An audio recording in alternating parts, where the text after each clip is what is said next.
Plusieurs heures déjà qu'ils s'attellent à la tâche dans la chaleur de leur fonderie. Ces moules à peine sortis du four, c'est l'étape cruciale, y couler le métal chauffé à très haute température. Il est à 1200 degrés, alors il y a plusieurs méthodes. Une des méthodes consiste à tremper une tige en fer dedans. Si le bronze n'adhère pas, c'est qu'il est à peu près à la bonne température. Le bronze en fusion va ainsi remplir une quinzaine de moules réfractaires. Cette technique, dite à la cire perdue, les sculpteurs sont extrêmement peu nombreux à accepter d'en réaliser comme eux toutes les étapes.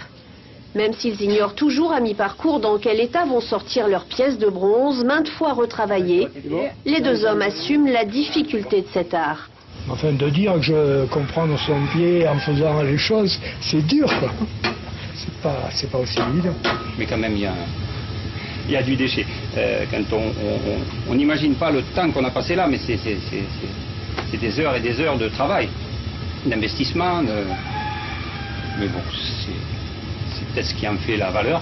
La valeur du long et délicat travail réalisé se matérialise à quelques mètres à peine de la fonderie. Chez lui, Bernard a rassemblé une partie des statues de bronze qu'il a imaginées au fil des ans. Nus et personnages inspirés par Boulaire. Scènes de vie quotidienne ou mythes polynésiens, son inspiration est en perpétuelle évolution. Il y a une période cévénole, il y a une période tahitienne, il y a une période qui est hors géographie ou hors temps.